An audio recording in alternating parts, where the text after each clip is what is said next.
to all of you. Dear student, today in this lecture we are going to talk about polar and non-polar molecules and later on we are going to discuss about dipole moment. तो student अगर हम बात करें what is polar and non polar, तो अगर मैं आपको example for example H2, N2, O2 इस तरीके के काफी सारे मॉलिक्यूल मैंने होमो एटॉमिक आपके पास लिखे हुए हैं। तो आप देखेंगे यहाँ पर हाइड्रोजन और हाइड्रोजन के बीच में बॉन्ड है, यहाँ नाइट्रोजन और नाइट्रोजन के बीच में बॉन्ड है, सिमिलरली ऑक्सीजन और ऑक्सीजन के बीच में बॉन्ड है। तो student if the two atom attached with a bond and they have same electronegativity और उनकी इलेक्ट्रोनेगेटिविटी क्या हो, सेम हो, ऐसे मॉलिक्यूल्स को Cl2 है, Cl और Cl, ऐसे मॉलिक्यूल्स को हम क्या बोलते हैं, that is called non polar molecule, because in दोनों में जो इलेक्ट्रोनेगेटिविटी है वो सेम है, इन दोनों की इलेक्ट्रोनेगेटिविटी सेम है, इन दोनों की इलेक्ट्रोनेगेटिविटी क्या है, सेम है। मतलब ऐसे मॉलिक्यूल्स जिनमें होमो एटॉमिक डाई एटॉमिक आप बोल सकते हो, होमो एटॉमिक है और डाई, ठीक है ना, मतलब टू एटम्स हैं, तो उनको हम क्या बोल सकते हैं, they are always non polar in nature, means उनमें कोई पोलैरिटी अराइज नहीं होगी। देखिए बच्चे, पोलर और नॉन पोलर का मतलब ही यही होता है। पोलर का मतलब होता है पोल जनरेट हो जाना। मान लिया दो एटम्स एक बॉन्ड बना रहे लाइक दिस, ठीक है, यहाँ पर ये इलेक्ट्रॉन डेंसिटी है, लेकिन इन दोनों की इलेक्ट्रोनेगेटिविटी सेम नहीं है, तो जिसके कारण मान लिया मैंने कहा A और B थे, B is more electronegative than A, तो ये B क्या करेगा, इस इलेक्ट्रॉनिक क्लाउड को अपनी तरफ खींच लेगा, तो रिजल्टेंट पिक्चर कुछ ऐसी दिखाई पड़ेगी like this is A and this is B। तो इसके ऊपर स्लाइटली नेगेटिव चार्ज और इसके ऊपर क्या होगा, slightly positive charge, because B is more electronegative than A। तो इसके कारण ये जो पोलैरिटी आई है, मतलब चार्ज सेपरेशन आया है, ये जो दो डिफरेंट पोल्स आए हैं, पॉजिटिव एंड नेगेटिव पोल, ऐसे मॉलिक्यूल को हम क्या बोलते हैं, पोलर। और जिनके अंदर ये पोलैरिटी नहीं होती क्योंकि दोनों के इलेक्ट्रोनेगेटिविटी सेम होती है, उनको हम बोलते हैं नॉन पोलर। तो बच्चे ये सब क्या होते हैं, दीज आर नॉन पोलर। अगर मैं पोलैरिटी की बात करूँ, मैंने कहा HF है, HCl है, HBr है, HI है, तो आप देखेंगे इन मॉलिक्यूल्स की इलेक्ट्रोनेगेटिविटी में हमेशा डिफरेंस होगा। Hydrogen fluorine, hydrogen chlorine, hydrogen bromine, hydrogen and iodine, इनकी इलेक्ट्रोनेगेटिविटी में डिफरेंस होने के कारण हाइड्रोजन के ऊपर स्लाइटली पॉजिटिव, फ्लोरीन के ऊपर slightly negative, positive negative, positive negative, like this slightly positive and slightly negative, ये चार्ज हमें दिखाई देते हैं, ठीक है ना, मीन्स टू पोल्स हमें दिखाई देते हैं। ऐसे मॉलिक्यूल्स जिनके ऊपर कुछ ना कुछ स्लाइटली पॉजिटिव और नेगेटिव चार्ज हो, ऐसे मॉलिक्यूल्स को हम क्या बोलते हैं, पोलर। और जिनके ऊपर चार्ज सेपरेशन ना हो, जिनके ऊपर कोई पॉजिटिव और नेगेटिव चार्ज ना हो, ऐसे मॉलिक्यूल्स को हम क्या बोलते हैं, नॉन पोलर। बच्चे ध्यान दीजिए, ये सभी कोवलेंट मॉलिक्यूल है, आयोनिक नहीं है। ऐसा नहीं है कि इसके ऊपर ऐसे लिखा हुआ है Na positive plus Cl negative, नहीं, आप ध्यान दीजिए, slightly positive slightly negative charge है, ये आयोनिक होते हैं। ये कैसे हैं, कोवलेंट, और इसलिए मैंने लिखा है कि covalent molecule can be polar as well as non polar, जिनके ऊपर क्या हो, चार्ज सेपरेशन, और ऐसे मॉलिक्यूल जिनके ऊपर चार्ज सेपरेशन ना हो। तो स्टूडेंट्स, पोलर और नॉन पोलर का मीनिंग अगर आपको समझ में आ गया है, तो पोलर का मतलब जिसके ऊपर चार्ज सेपरेशन और नॉन पोलर का मतलब जिसके ऊपर चार्ज सेपरेशन ना हो। तो regarding this let me discuss what is dipole moment. Dipole moment क्या है, क्योंकि डायपोल मोमेंट निकालने के लिए हमें पोलैरिटी का होना पता होना बहुत ज्यादा जरूरी होता है। तो बच्चे यहाँ पर हम कंसीडर कर रहे हैं, मान लिया मेरे पास दो डिफरेंट एटम्स हैं, that is A and B, this is A and this is B। अब मैंने कहा जो A है उससे B की इलेक्ट्रोनेगेटिविटी थोड़ी सी ज्यादा है, A और B की इलेक्ट्रोनेगेटिविटी में डिफरेंस है। मान लिया मैं कह रही हूँ इसके ऊपर Q प्लस चार्ज है, उसके ऊपर क्या है, Q माइनस चार्ज है, और ये दोनों A और B एक दूसरे से डिस्टेंस D से सेपरेटेड है, ठीक है ना, और इसी D को हम क्या बोलते हैं, बॉन्ड लेंथ भी बोलते हैं, this is also called bond length, ठीक है। अब अगर मुझे इसकी डायपोल मोमेंट निकालनी है, तो मुझे dipole moment is represented by mu, dipole moment को म्यू से रिप्रेजेंट करते हैं, and it is the product of charge into distance between the two positive और नेगेटिव चार्ज स्पेसेस, जिनकी इलेक्ट्रोनेगेटिविटी में क्या हो, डिफरेंस हो। तो ये चार्ज क्या है, क्योंकि देखिए जितना चार्ज पॉजिटिव के ऊपर होगा उतना ही सेम मैग्नीट्यूड का चार्ज नेगेटिव होगा, मतलब चार्ज तो दोनों के पास क्या है, सेम है, मतलब उसका मैग्नीट्यूड क्या है, सेम है, सिर्फ साइन क्या है, अपोजिट है। अगर मैं कह लूँ कि मान लीजिए इस पे चार्ज प्लस 1.2 है, तो उसके ऊपर चार्ज माइनस 1.2 है, समझ में आ रही है, मैग्नीट्यूड तो क्या है, सेम है, बट चार्ज क्या है, डिफरेंट है। तो इसका मतलब what is mu, dipole moment is the product of charge on cation और anion and the internuclear distance, the distance by which they are separated from each other, so that is called dipole moment. ठीक है। तो बच्चे अब हम बात करने वाले हैं कि डायपोल मोमेंट की यहाँ पर एप्लीकेशंस क्या है, why the concept of dipole moment is introduced in this case. Dipole moment को इंट्रोड्यूस क्यों किया गया? तो मतलब सीधा सीधा हमें यहाँ पे दिख रहा है कि डायपोल मोमेंट डिपेंड करेगी चार्ज के ऊपर और किसके ऊपर, डी के ऊपर डिपेंड करेगी, यानी कि बॉन्ड लेंथ या इंटरन्यूक्लियर डिस्टेंस जो होता है टू एटम्स के बीच में उसके ऊपर डिपेंड करेगी। तो let me start what are the application of dipole moment. Applications of dipole moment which is very very important. Dipole moment को हमने कहा म्यू से रिप्रेजेंट किया जाता है। तो मुझे अगर हम एप्लीकेशन की बात करें, पहला that is differentiate between polar and non polar molecule, polar and non polar molecule. ठीक है, इसीलिए मैंने स्टार्टिंग में पोलर और नॉन पोलर से ही शुरू किया था। तो मुझे देखिए पोलर मॉलिक्यूल ऐसे होंगे जिनके अंदर क्या होगा, चार्ज सेपरेशन होगा, जिनके अंदर क्या होगा, चार्ज सेपरेशन। नॉन पोलर ऐसे मॉलिक्यूल होंगे जिनमें no charge separation, no charge separation. और इससे भी अगर मैं बढ़िया डेफिनेशन बताऊं कि पोलर और नॉन पोलर, क्योंकि कभी कभी मॉलिक्यूल्स के बीच में चार्ज सेपरेशन भी होगा और फिर भी वो नॉन पोलर होंगे। मतलब इससे भी बेटर डेफिनेशन की अगर मैं बात करूं, पोलर का मतलब which have two different poles, which have two different poles, positive और नेगेटिव। तो अगर मैं बात करूं ऐसे मॉलिक्यूल जिनकी डायपोल मोमेंट जीरो नहीं होगी उनको हम पोलर बोलेंगे, और ऐसे मॉलिक्यूल्स जिनकी डायपोल मोमेंट क्या होगी, जीरो होगी, ऐसे मॉलिक्यूल को हम नॉन पोलर मॉलिक्यूल बोलेंगे। तो non polar molecule dipole moment zero, और पोलर मॉलिक्यूल जिनकी डायपोल मोमेंट जीरो नहीं होगी उनको हम पोलर कंसीडर करेंगे। It's mean that dipole moment से हम ये पता लगा सकते हैं कि कौन सा मॉलिक्यूल पोलर है, नॉन पोलर है। देखिए इसी को एलैबोरेट करने के लिए मैंने आपसे बोला कि we have to right BeCl2, BeCl2। मैंने आपसे पूछा क्या ये पोलर है, तो आप क्या करेंगे, सबसे पहले इसका स्ट्रक्चर डिटरमाइन करेंगे। देखिए हमने लिखा BeCl एंड Cl, ठीक है। देखिए इसको एक्सप्लेन करने से पहले दो बातें और लिख लेते हैं हम, क्या कि dipole moment is a vector quantity, it is a vector quantity. अगर ये वेक्टर क्वांटिटी है तो इसकी क्या होगी, इट मस्ट हैव डायरेक्शन, क्योंकि वेक्टर क्वांटिटी क्या होती है, डायरेक्शन। तो देखिए डायपोल मोमेंट को रिप्रेजेंट करने के लिए हम ये एरो यूज करते हैं, like this arrow is used to represent the dipole moment. और प्रोबेबली ये जो होता है कि from slightly positive to slightly negative, मतलब ये बोल सकते हैं ये जो एरो होता है मींस दिस एरो, इसका मतलब है कि ये डायपोल मोमेंट का एरो है। पहली बात तो डायपोल मोमेंट को रिप्रेजेंट करने के लिए, उसकी डायरेक्शन को रिप्रेजेंट करने के लिए, और दूसरी बात ये किसकी तरफ से होता है, पॉजिटिव चार्ज से नेगेटिव की तरफ, means from less electronegative, from less electronegative to more electronegative, more electronegative. Means ये जो डायरेक्शन है वो लेस से मोर इलेक्ट्रोनेगेटिव एटम की तरफ रिप्रेजेंट करती है, ठीक है। तो अब आ जाइए वापस हमारे कॉन्सेप्ट के ऊपर। हमने कहा वेक्टर क्वांटिटी है, डायरेक्शन होती है, और ये एरो हम इसको रिप्रेजेंट करने के लिए शो करते हैं, ठीक है। तो मुझे देखिए ये अगर आप इसको रिप्रेजेंट करेंगे, हमें मालूम है बेरिलियम से chlorine is more electronegative, again beryllium से क्लोरीन इज मोर इलेक्ट्रोनेगेटिव। देखिए इलेक्ट्रोनेगेटिविटी पोलैरिटी तो है, ये इस बॉन्ड के बीच में पोलैरिटी है, इस बॉन्ड के बीच में पोलैरिटी है, लेकिन अगर मैं ऑल ओवर मॉलिक्यूल की बात करूं तो जितना चार्ज सेपरेशन यहाँ पर है उतना चार्ज सेपरेशन यहाँ पर है, मतलब जितनी डायपोल मूवमेंट उस डायरेक्शन में उतनी डायपोल मूवमेंट इस डायरेक्शन में, तो ऑल ओवर डायपोल मूवमेंट कितनी हो गई, जीरो, बिकॉज ये वाली डायपोल मूवमेंट इस वाली डायपोल मूवमेंट को क्या कर देगी, कैंसिल आउट कर देगी। मतलब ऐसे मॉलिक्यूल्स कैसे होंगे, नॉन पोलर होंगे, ऐसे मॉलिक्यूल क्या होंगे, नॉन पोलर होंगे, ठीक है। सिमिलरली लेट मी एक एग्जांपल ऑफ CO2। तो मुझे आप CO2 का स्ट्रक्चर आपको बनाना है, सपोज दिस इज CO2, है ना। अगर आप CO2 का स्ट्रक्चर बनाएंगे तो यहाँ पे आप कह रहे हो कि oxygen is more electronegative than this one, इसलिए डायरेक्शन शो करी। यहाँ पर oxygen is more electronegative than carbon, इसलिए ये डायरेक्शन शो करी।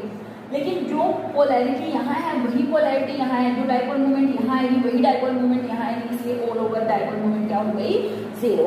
तो means CO2, BeCl2 and many more such type of molecules, they have zero dipole moment, hence they are non-polar in nature।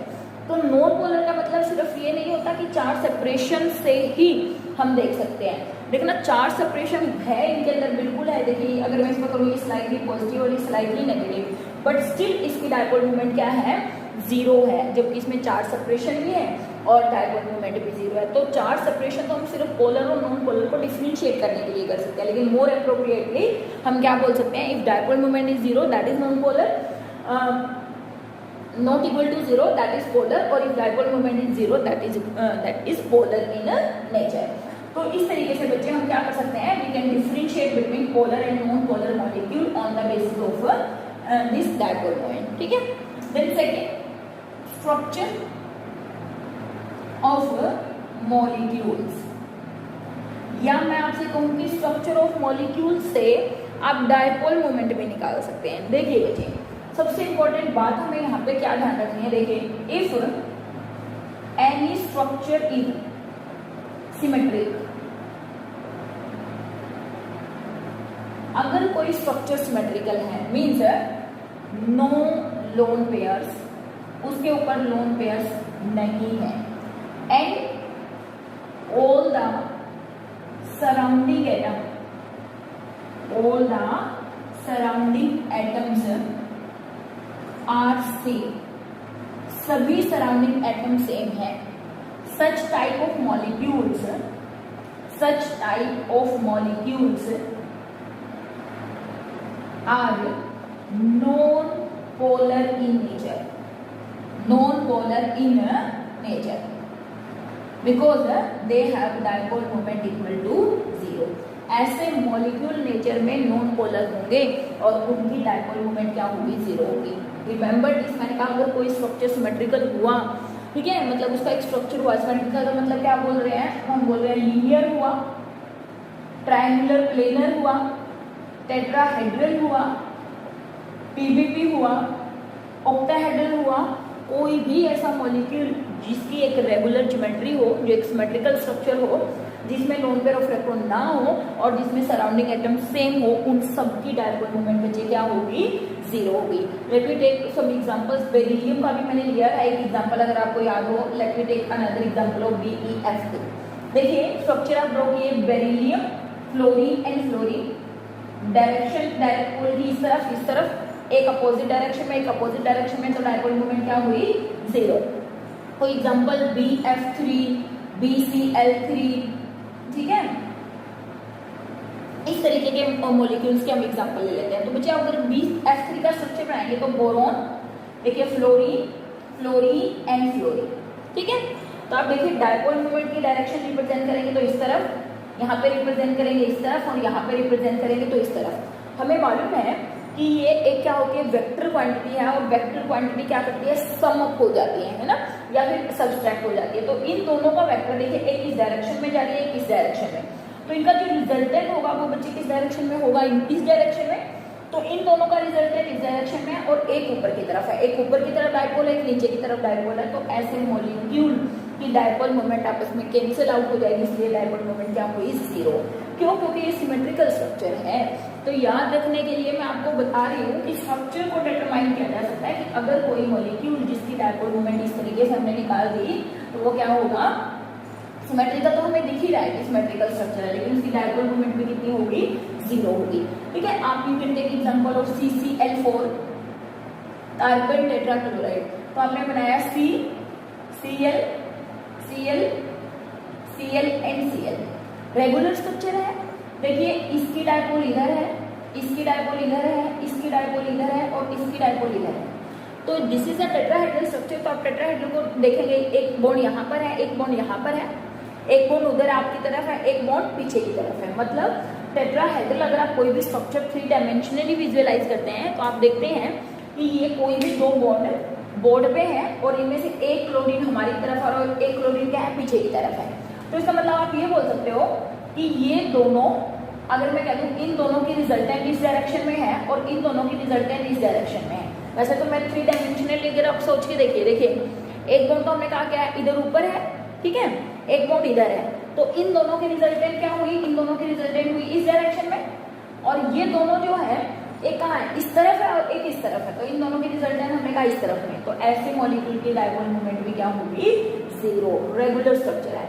तो CH4, SiF4, SiCl4 ये सब regular structure है, इन सब की डायपोल मोमेंट बचे क्या होगी, जीरो होगी, क्योंकि इनके पास कोई लोन पेयर ऑफ इलेक्ट्रॉन नहीं है। उसी तरीके से PCl5 कोई भी स्ट्रक्चर PCl5 SF6 ऐसे मॉलिक्यूल्स आप कोई भी ले लीजिए, उन सबकी डायपोल मोमेंट क्या होगी, जीरो होगी। क्यों? क्योंकि दे हैव रेगुलर स्ट्रक्चर। देखिए phosphorus Cl Cl Cl Cl and Cl like this, ठीक है। अब आपको मालूम है कि ये तीन एक प्लेन में है, मतलब ये तीन ऐसे हैं, तो आप देखेंगे इसकी इधर रिजल्टेंट इधर है ना, और इसकी इस डायरेक्शन में, तो ये वाली रिजल्टेंट इसको कैंसिल आउट कर देगी, और ऊपर की तो हमें दिख ही रही है ये भी डायपोल मोमेंट, नीचे वाले की ये भी डायपोल मोमेंट, तो इसका मतलब डायपोल मोमेंट क्या हुई, जीरो हुई। तो किसी भी मॉलिक्यूल की ऐसे रिजल्टेंट डायपोल अगर रेगुलर स्ट्रक्चर होगा तो जीरो होगी। SF6 की ओर बना देती हूँ फटाफट, FF fluorine is more electronegative than sulphur, इधर इसकी रिजल्टेंट इधर, इसकी रिजल्टेंट इधर, इसकी इधर। ये भी मान सकते हो कि ये आपस में कैंसिल आउट कर देंगे, ये भी मान सकते हो ये आपस में कैंसिल आउट कर देंगे, या कह दो इन दोनों की रिजल्टेंट आपस में कैंसिल कर देंगे, इसकी इसको कैंसिल आउट कर देंगे। मीन्स रिमेंबर दिस, कोई भी स्ट्रक्चर, जो मैंने पहला पॉइंट देखा that is very very important, अगर कोई भी स्ट्रक्चर उसके पास लोन पेयर ऑफ इलेक्ट्रॉन ना हो और स्ट्रक्चर कैसा हो, सिमेट्रिकल हो, तो उसकी डायपोल मोमेंट क्या होने वाली है, जीरो होने वाली है, और वो मॉलिक्यूल कैसा होने वाला है, नॉन पोलर होने वाला है, ठीक है। Second, if lone pairs are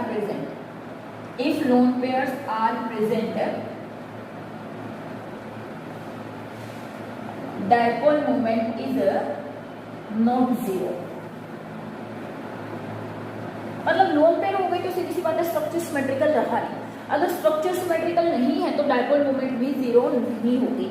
तो लोन पेयर ऑफ इलेक्ट्रॉन्स क्या करते हैं, डायपोल मोमेंट को अफेक्ट करते हैं। तो देखिए, अच्छा एक तो मैंने आपको डायरेक्शन कही है, ये रिप्रेजेंट करते हैं हम किसके लिए, from less electronegative to more electronegative, यानी कि negative positive charge to negative charge. और मुझे अगर lone pair of electrons present होते हैं तो लोन पेयर ऑफ इलेक्ट्रॉन की जो डायपोल मोमेंट है वो हमेशा लोन पेयर की तरफ होती है। जैसे यहाँ पे मेटल है, ये इसके ऊपर लोन पेयर है, तो किसकी तरफ होती है, that is from metal to lone pair of electron. ये डायरेक्शन रिप्रेजेंट करते हैं हम किसके लिए, दैट इज लोन पेयर के लिए, ठीक है। Now let me take example, आपको आ गया कि SO3 की डायपोल मोमेंट, SO2 की डायपोल मोमेंट बताइए क्या है, इनमें से किसकी डायपोल मोमेंट जीरो है। तो मुझे अगर आप SO3 का स्ट्रक्चर देखेंगे, SO3 का रेगुलर स्ट्रक्चर होता है लाइक दिस, ठीक है। सबसे पहले तो स्ट्रक्चर ही इंपॉर्टेंट है, अगर आपको स्ट्रक्चर ही बनाना नहीं आएगा तो आप डायपोल मोमेंट ऑब्वियस गलत निकालेंगे। तो बच्चे यहाँ पर oxygen is more electronegative than sulphur, oxygen is more electronegative than sulphur and oxygen is more electronegative than sulphur. तो इन दोनों की रिजल्टेंट होगी बच्चे इस डायरेक्शन में, ये इधर डायरेक्शन में दिख ही नहीं है, तो ये दोनों आपस में कैंसिल आउट करेंगे और डायपोल मोमेंट क्या होगी, जीरो। क्यों? क्योंकि SO3 इसका triangular planar regular geometrical structure है।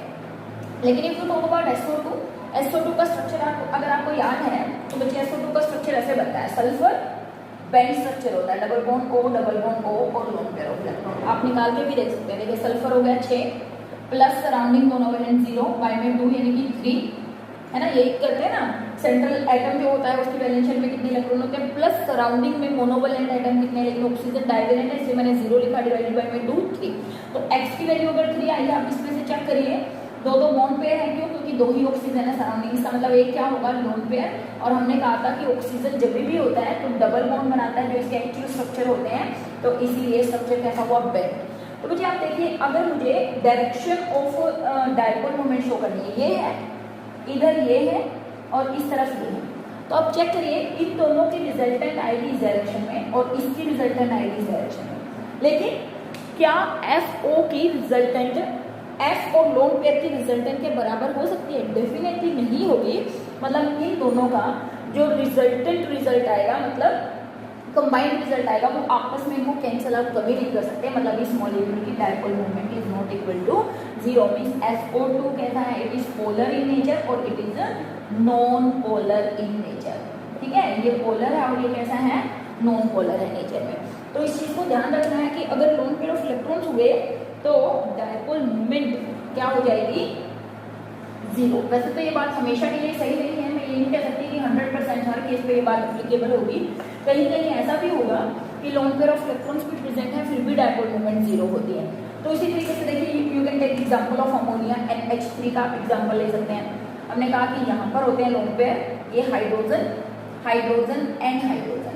ठीक है, तो मुझे यहाँ पर आप लोन पेयर ये डायरेक्शन अब आप नाइट्रोजन और हाइड्रोजन में तो हमें दिख रहा है कि nitrogen is more electronegative than hydrogen, nitrogen is more electronegative than hydrogen. तो बच्चे सबके रिजल्टेंट इधर है नाइट्रोजन की तरफ और लोन पेयर के ऊपर है, मतलब इन सबके रिजल्टेंट इस डायरेक्शन में होंगी डेफिनेटली, लोन पेयर की भी ऊपर वाली डायरेक्शन में, तो ये दोनों की रिजल्टेंट सेम डायरेक्शन में है, मतलब क्या हो रही है, ऐड हो रही है। इसका मतलब इस मॉलिक्यूल की डायपोल मोमेंट जीरो नहीं हो सकती, it have very high dipole moment of 1.07 में भी इतनी कुछ होती है, ठीक है। तो इसकी डायपोल मोमेंट हुई ये मीन्स रिजल्टेड डायपोल। तो अब एक क्वेश्चन बच्चे यहाँ से बहुत इंपॉर्टेंट आता है कि out of NH3 and NF3 which have a greater dipole moment, किसकी डायपोल मोमेंट ज्यादा है और क्यों। देखिए NH3 की डायपोल मोमेंट तो हमने निकाल दी, ठीक है। डाटा तो हमें याद नहीं रहेगा कि सबका मैं कहूँगी इसकी डायपोल मोमेंट इतनी है, इसकी है, लेकिन हम स्ट्रक्चर से बता सकते हैं। देखिए ये हमने बनाया NF3 और बेस स्ट्रक्चर सेम होगा कि यहाँ पर देखिए क्या डिफरेंस है, इनकी रिजल्टेंट हो गई इस डायरेक्शन में, इसकी रिजल्टेंट इस डायरेक्शन में, इसकी रिजल्टेंट इस डायरेक्शन में, सॉरी इसकी इस डायरेक्शन में। और अगर मैं बात करूँ नेट डायपोल मोमेंट यानी कि रिजल्टेंट डायपोल मोमेंट, अच्छा बेटा एक बात और हमने ध्यान पे देनी है, यहाँ पे मैं यहाँ पर जितनी भी निकाल रही हूँ मैं वो टोटल नेट डायपोल मोमेंट निकाल रही हूँ, किसी एक बॉन्ड की डायपोल मोमेंट नहीं निकाल रहे हम। देखिए अगर मैं इस पर्टिकुलर बॉन्ड की बात करूँ तो ये पोलर है, ये भी पोलर है, ये भी पोलर है, क्यों, क्योंकि चार्ज सेपरेशन है, negative positive negative positive negative positive negative और पॉजिटिव, बट स्टिल हमने कहा इसकी डायपोल मोमेंट जीरो है, क्यों, क्योंकि ये आपस में cancel not equal to zero है, क्यों, क्योंकि ये एड अप हो रहे हैं, क्योंकि एक वेक्टर क्वांटिटी है। तो ये जो निकल रही है यहाँ पर dipole moment that is the resultant और नेट डायपोल मोमेंट की होती है, ठीक है। तो इनकी रिजल्टेंट हो गई इस डायरेक्शन में और नॉन पेयर ऑफ इलेक्ट्रॉन की डायपोल मोमेंट हो गई इस डायरेक्शन में। तो मुझे अगर आप यहाँ पर इसमें और इसमें डिफरेंस देख रहे हो, यहाँ पर लोन पेयर की डायपोल मोमेंट फ्लोरीन की डायपोल मोमेंट को कैंसिल आउट कर रही है, मतलब ये आपस में क्या कर रहे हैं, नेगेटिवली, मतलब आप बोल सकते हो कैंसिल आउट कर रहे हैं एक दूसरे को, और ये क्या कर रहे हैं, एडिटिव इफेक्ट शो कर रहे हैं। तो ऑब्वियस है हमें यहाँ से दिख रहा है कि dipole moment of NH3 is greater than dipole moment of NF3। Very very important question कि NH3 के डायपोल मोमेंट NF3 के डायपोल मोमेंट से एक्सप्लेन कैसे करेंगे, because the resultant dipole moment of NH bond and lone pair is in the same direction, that is why there is additive effect because it is a vector quantity, so NH3 does not have net dipole moment equal to 0. In case of NF3 the dipole moment of NF bond and lone pair of electron are in the opposite direction and they cancel out each other and hence they have dipole moment, क्योंकि मैंने कहा कि इनकी dipole moment और lone pair की dipole moment बराबर नहीं होगी, मतलब इसकी भी डायपोल मोमेंट है तो not equal to zero, but ज्यादा किसकी है, तो ज्यादा किसके बचे, NH3 have greater dipole moment than NF3, मतलब इनकी ज्यादा है क्योंकि इसमें कैंसिलेशन हो रहा है और इसमें एडिशन हो रहा है। तो अगेन वेरी इंपॉर्टेंट क्वेश्चन। तो इस तरीके से आप क्या कर सकते हैं, डायपोल मोमेंट को निकाल सकते हैं किसी भी मॉलिक्यूल के केस में कि किस तरीके से आपने सिर्फ क्या करना है, डायपोल मोमेंट को एडिटिव सब्सट्रैक्टिव किस तरीके का इफेक्ट वो शो करेंगे, ठीक है। अच्छा तीसरी बात, if structure is symmetrical, but surrounding atom is not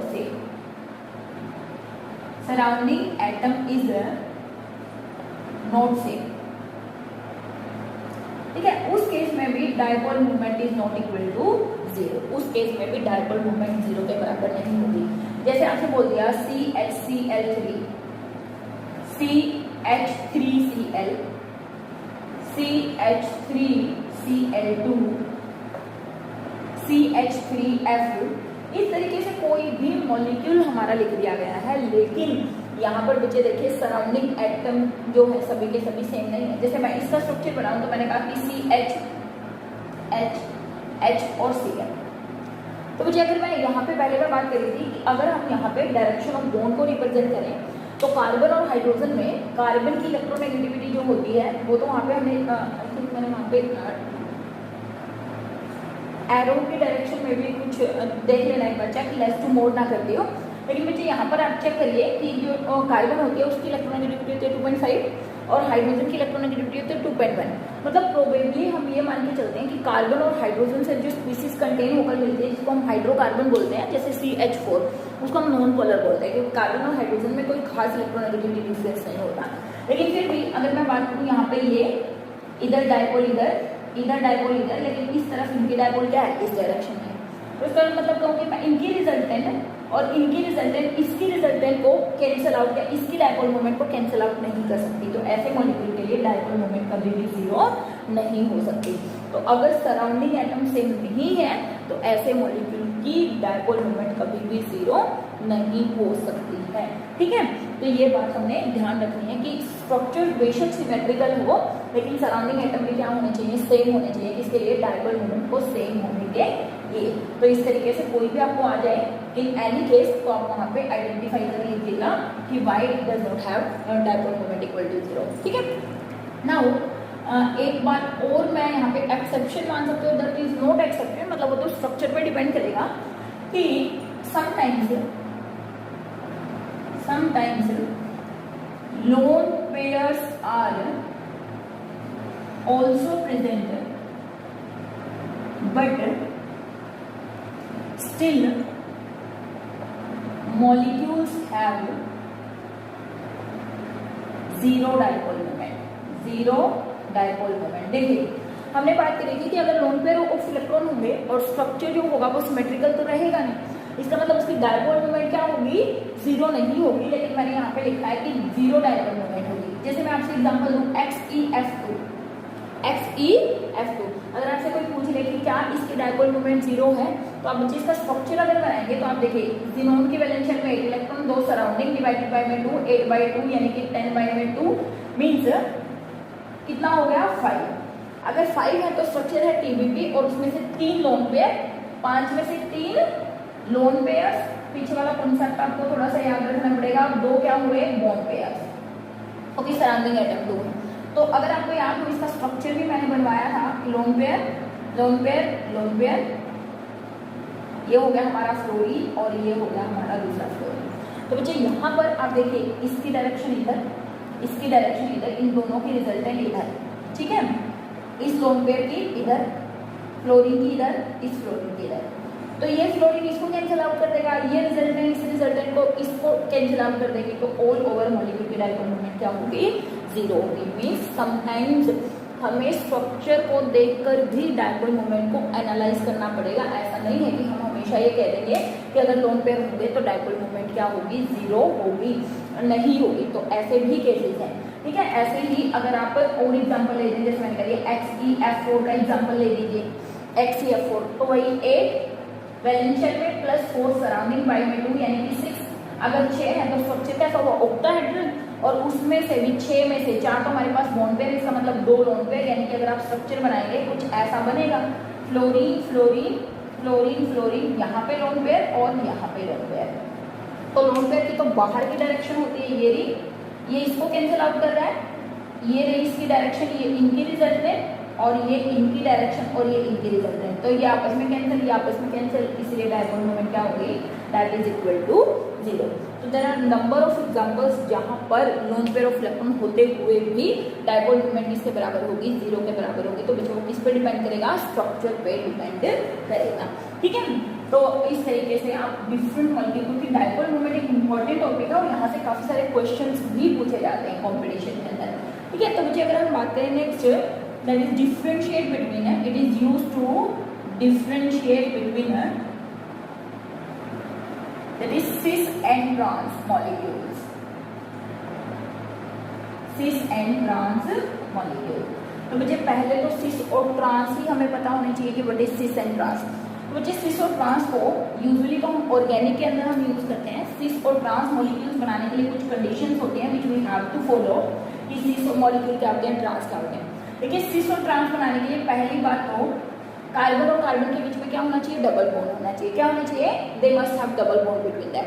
दूसरी बात, यहाँ पर ओबियस है 2 एटम्स कुछ लगे होंगे, मैंने कहा ए और बी।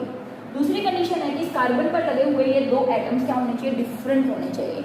पहली बात, कार्बन और कार्बन के बीच में डबल बॉन्ड होना चाहिए। दूसरी, इस कार्बन पर लगे हुए 2 एटम इस कार्बन पर लगे हुए दो एटम ये डिफरेंट होने चाहिए, ए बी, ठीक है। और तीसरी कंडीशन, एट लीस्ट कोई भी दो एटम सेम ही होने चाहिए। क्या होने चाहिए? एटलीस्ट कोई भी दो एटम सेम ही होने चाहिए। मतलब मैंने ऐसे स्ट्रक्चर बनाया सी डबल बॉन्ड सी, मैंने कहा ए बी ए सी, चलो डी लिख दिया। अब देखो पहली कंडीशन डबल बॉन्ड है, दूसरी कंडीशन इस पर लगे हुए ए बी अलग है, इस पर लगे हुए ए डी अलग है, इस पर लगे हुए दो अलग होने चाहिए। तीसरी कंडीशन एटलीस्ट दो सेम होने चाहिए एटम। देखिए ए और ए ये सेम है, ठीक है, जबकि डी और बी क्या है? डिफरेंट, लेकिन ये फिर भी सिस और ट्रांस शो कर सकता है।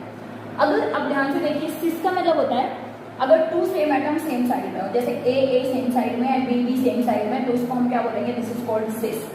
और इसी का अगर मुझे ट्रांस बनाना हो तो मैं कैसे बनाऊंगी? मैंने कह दिया ए बी और ए। तो ऐसे मॉलिक्यूल्स जिनमें सेम मॉलिक्यूल अपोजिट साइड पे होते हैं उनको क्या बोला जाता है? That is called trans. अब आप देखो इसमें तो आपने सिस और ट्रांस लिख दिया, इसमें अगर आप बात करें ये वाला मॉलिक्यूल सिस है क्योंकि कार्बन पर लगे हुए ए सेम साइड में है, तो ये सिस हुआ। और इसी का अगर मुझे ट्रांस बनाना है तो मैं कह दूंगी ए बी ए डी। तो ये दो सेम एटम अपोजिट साइड में है, तो ये कौन सी फॉर्म हुई? ट्रांस। और ये कौन सी फॉर्म हुई? सिस। तो किस तरीके से डायपोल मोमेंट से आप सिस और ट्रांस को डिफरेंशिएट कर सकते हैं उसके एग्जांपल हम यहाँ पर लेने वाले हैं, ठीक है। सिस और ट्रांस अच्छे से आ गया होगा समझ में कि क्या होता है सिस और क्या होता है ट्रांस, ठीक है। तीन कंडीशन बताई और उसके बाद फिर हमने कहा इस तरीके से सिस और ट्रांस। देखिए एक मॉलिक्यूल लिख दिया हमें C double bond C H C L H C L. तो सबसे पहले तो यही देखना है कि क्या ये सिस है, क्या ये ट्रांस है। तो आप देखेंगे ध्यान से, तो ये बच्चे सेम एटम अपोजिट साइड है, तो ये कौन सा है? It is trans, it is trans. इसी की सिस फॉर्म अगर आप बना लें C double bond C H C L H और सी एल, ये वाली ट्रांस और ये वाली कौन सी फॉर्म है? सिस। तो अब आप इसकी डायपोल मूवमेंट को निकालने के लिए हम क्या करेंगे? हमारे वेक्टर सम को एडिशन या सब्सट्रैक्शन करेंगे। देखिए कार्बन और क्लोरीन में कौन? क्लोरीन। हाइड्रोजन और कार्बन में कौन? कार्बन। हाइड्रोजन और कार्बन में कार्बन, और क्लोरीन और इसमें ये। तो बच्चे अगर आप देख रहे हो ये दोनों अपोजिट डायरेक्शन में है, मतलब ये लाइक दिस, क्योंकि ये ऐसे खींच रहे हैं ट्रांस, ये इधर खींच रहा है, ये इधर खींच रहा है, मतलब डायपोल मूवमेंट क्या हो गई? इन दोनों की जीरो। ये भी अपोजिट है, ये इधर आ रहा है, ये इधर आ रहा है, तो ये भी क्या हुए? कैंसिल आउट करेंगे। मतलब ट्रांस के केस में डायपोल मूवमेंट प्रोबेबली जीरो होती है, नॉट ऑलवेज। प्रोबेबली वो डिपेंड करता है कि सराउंडिंग एटम सेम है या डिफरेंट है। सेम है मतलब दो एक जैसे हैं, ये दो एक जैसे, ये दो एक जैसे, तो ट्रांस में डायपोल मूवमेंट क्या होगी? जीरो। तो यहाँ पर चेक करिए, ये इस डायरेक्शन में, ये इस डायरेक्शन में, ये इस डायरेक्शन में, ये इस डायरेक्शन में, इन्होंने तो कैंसिल आउट कर दिया एक दूसरे को। चलो ठीक है, नो सॉरी, यहाँ पर भी कैंसिल आउट नहीं होंगे क्योंकि ये इधर सेम डायरेक्शन से नहीं आ रहे, ऐसे नहीं आ रहे हैं, ठीक है। अब आप देखिए इन दोनों का रिजल्टेंट होगा इस डायरेक्शन में और इन दोनों का रिजल्टेंट भी होगा इस डायरेक्शन में। तो मीन्स यहाँ पर ये जो मॉलिक्यूल होगा इसकी dipole moment not equal to zero, मतलब सिस की डायपोल मोमेंट, यानी कि आपको दो ये दे दिए, एक्चुअली में ये क्या होते हैं? ज्योमेट्रिकल आइसोमर्स हैं एक दूसरे के, क्या बोलते हैं इनको? दीज आर ज्योमेट्रिकल, सिस और ट्रांस ज्योमेट्रिकल आइसोमर्स होते हैं। तो मुझे अगर हमें बोल दिया सिस और ट्रांस में डिफरेंशिएट करना, हमें मालूम नहीं, देख के तो पता नहीं चलेगा बॉन्ड की डायरेक्शन, तो हम उसकी डायपोल मोमेंट निकाल देंगे। अगर डायपोल मोमेंट जीरो आ रही है तो वो कौन सा है? दैट इज, अगर जीरो आ रही है तो वो ट्रांस है, अगर जीरो नहीं आ रही है तो वो क्या हो सकता है? सिस हो सकता है। हालांकि बच्चे हमेशा ऐसा नहीं होता, मैं बार बार कह रही हूँ कि वो सराउंडिंग एटम की इलेक्ट्रोनेगेटिविटी पर डिफर करना है। जैसे हमने कह दिया C double bond C H F, और यहाँ पे हमने कह दिया सी एल, और मान लिया यहाँ पे कह दिया एच, लाइक दिस, या सी एच करिए ऐसे करिए, नहीं तो बनेगा नहीं, सॉरी एच, लाइक दिस। तो उस कंडीशन में आप देख रहे हो ये दो एटम इधर लगे हुए हैं, तो ये ओबियस ट्रांस है, इनके रिस्पेक्ट में नहीं देखना, इनके रिस्पेक्ट में ट्रांस। लेकिन आप चेक करिए यहाँ पे डायपोल मोमेंट इधर, यहाँ पे डायपोल मोमेंट इधर, इनकी तो कैंसिल आउट हो जाएगी। लेकिन क्या आप ये देखिए, क्या सी एफ की डायपोल मोमेंट सी सी एल की डायपोल मोमेंट को कैंसिल आउट करेगी? कंप्लीटली कैंसिल आउट नहीं कर सकती, तो इस केस में डायपोल मोमेंट जीरो नहीं होगी। तो वो हमें थोड़ा सा चेक करना है, लेकिन फिर भी अगर ज्योमेट्रिकल आइसोमर्स सेम टाइप के सराउंडिंग एटम है तो उस केस में सिस और ट्रांस को क्या किया जा सकता है? डिफरेंशिएट किया जा सकता है on the basis of dipole moment, ठीक है। We are studying the application of dipole moment. Now if we talk about, जैसे आपको क्वेश्चन आ गया ये है हमारा 1 2 3 4 1,4 डाइक्लोरोबेंजीन। एक्चुअली में बेटे जब आप ऑर्गेनिक पढ़ना शुरू करेंगे तब ऐसे मॉलिक्यूल से आप इंटरेक्ट होना शुरू होंगे। आपको बोल दिया ये Cl, एक Cl यहाँ पर लगा हुआ है, इसको हम बोलते हैं ऑर्थो डाइक्लोरोबेंजीन, इसको हम बोलते हैं मेटा और इसको हम बोलते हैं पैरा। मीन्स अगर एक ग्रुप यहाँ पे लगा हुआ हो, कोई भी ग्रुप, जैसे मैंने यहाँ पे Cl लगा हुआ है, यहाँ पे OH लगा हुआ है, Br लगा हुआ है, कोई भी ग्रुप, उसके रिगार्डिंग अगर यहाँ पर कोई दूसरा ग्रुप अटैच हो तो बच्चे उसको बोलते हैं ऑर्थो। अगर यहाँ पे कोई ग्रुप अटैच है तो उसको बोलते हैं मेटा। अगर यहाँ पे कोई ग्रुप अटैच हो तो उसको बोलते हैं पैरा।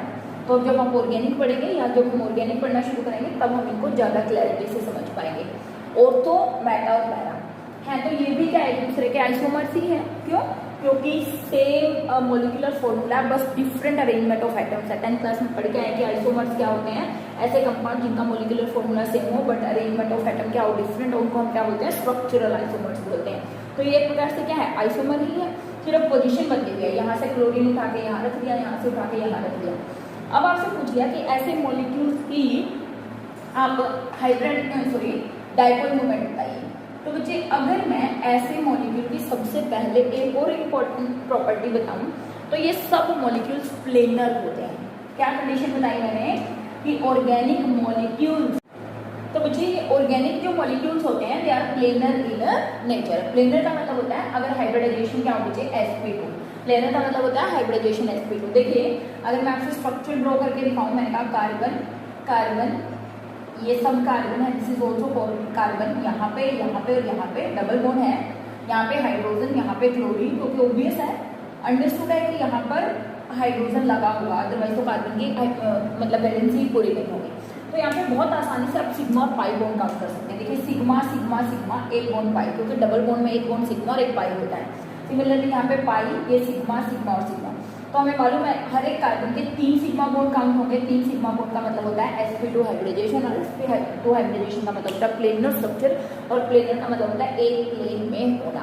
प्लेनर का मतलब क्या होता है, एक प्लेन में होना, सिंगल प्लेन में होना। तो ऐसे मॉलिक्यूल को हम प्लेनर बोलते हैं। ठीक है, तो अब इन सबके हाइब्रिडाइजेशन प्लेनर sp2 है, तो इसका मतलब ये मॉलिक्यूल कैसे हुए, प्लेनर। प्लेनर का मतलब आप इनको बोर्ड पे आसानी से रिप्रेजेंट कर सकते हो।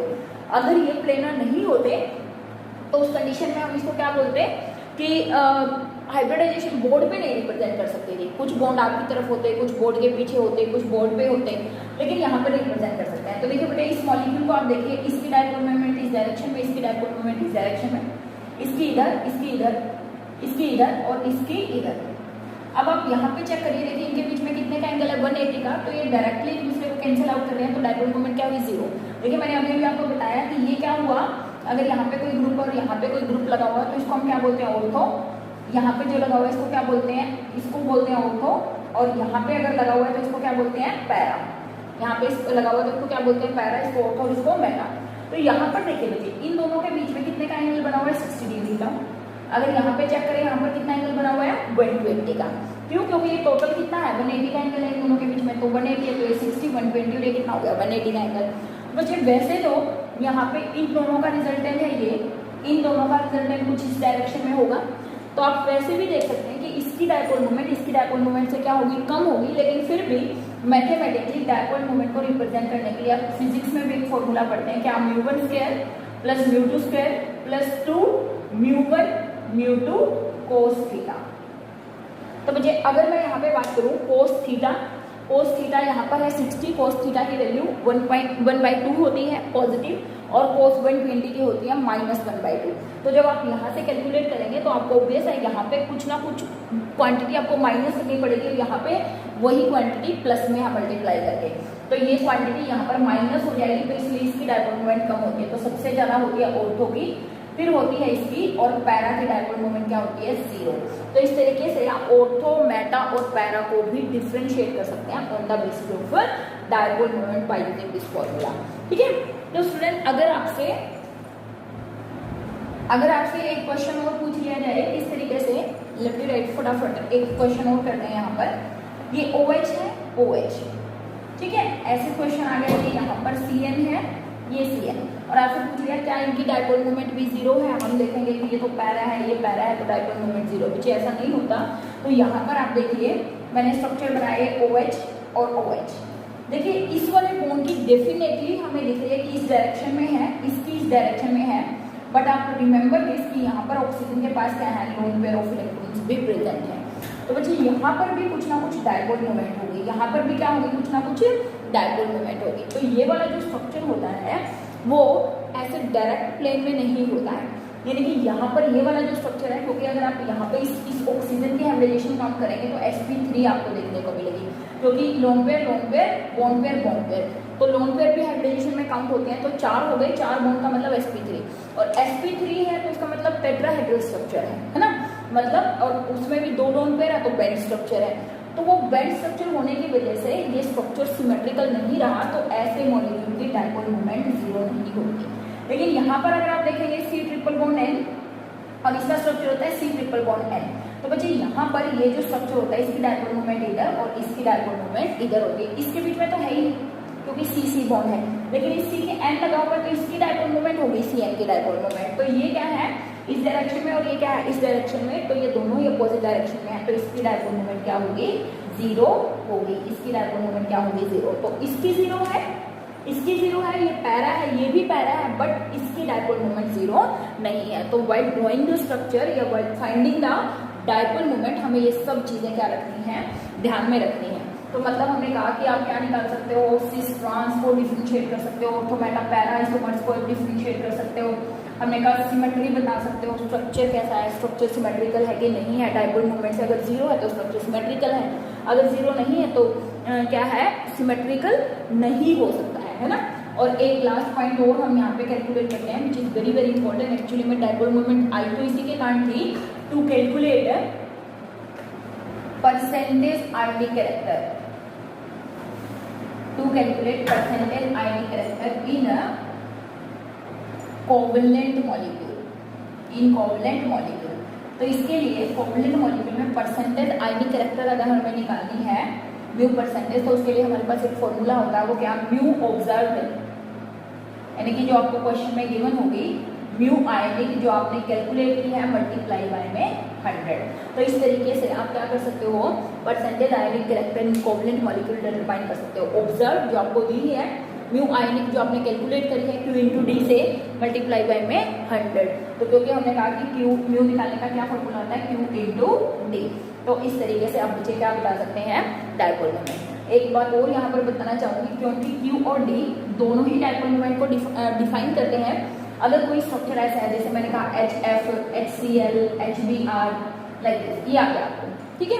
तो अगर मैं बात करूँ, यहाँ पर सबसे ज्यादा इलेक्ट्रोनेगेटिविटी फ्लोरीन की होती है, फ्लोरीन से ज्यादा, ब्रोमीन से ज्यादा, इन सब पे पॉजिटिव चार्ज। तो अगर आपसे कोई पूछ ले कि अगर मैं Q की बात करूँ तो इसका सबसे ज्यादा है, लेकिन D की अगर हम बात करें HI का सबसे ज्यादा है, तो डायपोल मोमेंट तो HI की भी ज्यादा हो सकती है। लेकिन बच्चे अगर ऐसी कभी कोई कंडीशन आए कि जहाँ पे D भी चेंज हो रहा है, बढ़ रहा है, और चार्ज भी चेंज है, मतलब चार्ज का डिफरेंस भी चेंज है, तो उस कंडीशन में हमें क्या करना है, चार्ज को डोमिनेटिंग फैक्टर मानकर उसकी डायपोल मोमेंट निकालनी है। तो इस केस में ये ऑर्डर होगा इसका डायपोल मोमेंट का। तो इस तरीके से you can take many more example, hydrides ले सकते हैं वेरियस ग्रुप्स के, और उनके बेसिस पर आप उनको अरेंज कर सकते हैं। तो बच्चे रिलेटेड टू डायपोल मोमेंट अगर आपको कोई डाउट है तो आप कमेंट सेक्शन में पूछ सकते हैं। अगर आपको लगता है किसी क्वेश्चन में आपको प्रॉब्लम आ रही है कि ये क्वेश्चन हमसे नहीं निकल रहा है, तो भी आप कमेंट सेक्शन में आंसर दे सकते हैं। अगर आपको समझ में आ रहा है तो भी प्लीज़ मुझे आंसर बता दीजिएगा कि यस मैम हमें ये सब कंसेप्ट क्लियर हो रहे हैं। तो जो मिलेंगे नेक्स्ट लेक्चर में, जहाँ पर डायपोल मूवमेंट की यूनिट्स वगैरह क्या होती हैं, 2-4 मिनट का लेक्चर, और फिर फर्दर मूव करेंगे नेक्स्ट टॉपिक पर। Have a nice day.